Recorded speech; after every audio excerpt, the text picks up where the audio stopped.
Now what I have to do is try to make this part here to be round as well, so it will fit in with the theme of the logo. So if I zoom into that, what I do is I would go to the rectangle here, which has a rounded rectangle.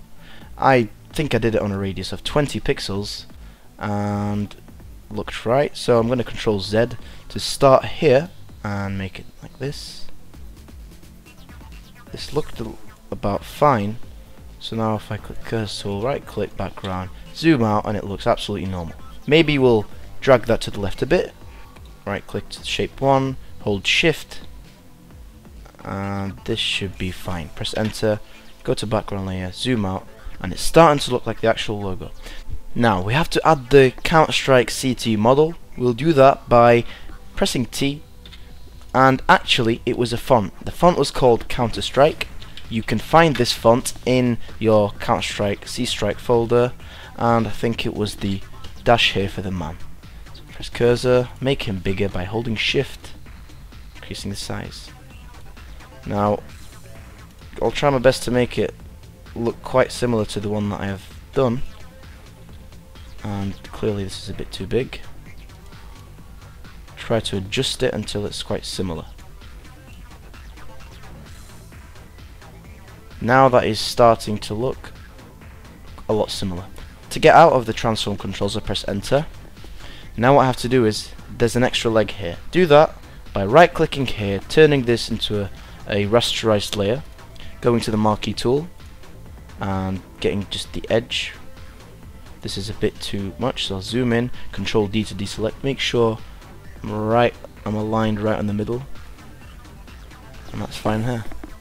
Press delete and it's gone. Take the rest of his leg out, press delete, and it's gone. If I Control D, zoom out, there it is.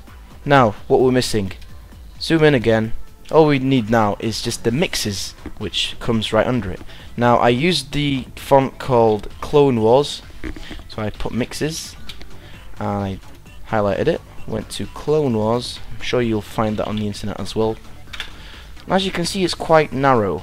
I wanted it to be a bit more taller, so I just increased it like this, pressed enter, dragged it here, went up to the transform controls, held shift, dragged it to the right like this, and I dragged it upwards. Now let's check what it looks like. Now if we zoom back in, as you can see, I can still see some sort of dint here. All I have to do is just add an extra white rectangle. So go to the marquee tool, get this area, and fill this. Make sure that you're on a new layer, by the way. Fill it with white, and that's gone. Control D to deselect, hold Alt, zoom out, and there is still a slight dint there, but it's quite unnoticeable when it's looked at from far away. Now I have to add the glossy bits. If I zoom in and I go to all my layers, go here, hold shift and go to the top layer here. Now what I'm going to do is I'm going to merge all these layers together, hold Control E, and now they're all one combined layer. If I show you here, everything moves like it's one. Control Z so it's back to its normal position. I made a new layer. I went to the lasso tool, just the normal lasso tool, and did this. So that was a random selection, as you can see. Then I filled this selection with a black color. If I change the color to black here, and I went to Control D. Then I went to my CSS, held Control and clicked here, so now it's got this selected.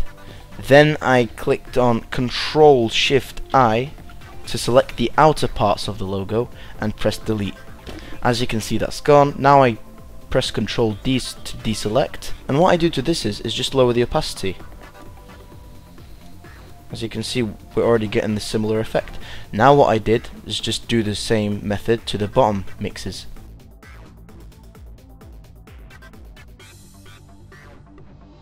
Lower the opacity. Let's check what I did make the opacity for this. I made it 14, so I'll make this 14% as well. And if I now zoom out, it's looking very similar. And now if I combine these once again, Control E, I right click, go to blending options, go to bevel and emboss, and make it very soft, increase the size, not too much. I think this is almost the exact replica of the CSSmixes logo, which is up on the website right now. As you can see, this CSSmixes logo is already done, it's already up on the website. You're not going to benefit much if you created this again, but I'm sure it'll be useful for you to practice your Photoshop skills by doing this again, learning the methods, learning how to use the marquee tool, learning how to emboss, how to use the blending options menu. Thank you very much for watching this XeNOmEX tutorial. If you like this tutorial, maybe you want to check out my channel to find out more tutorials, reviews, guides and unboxings. See you later, have fun with Photoshop.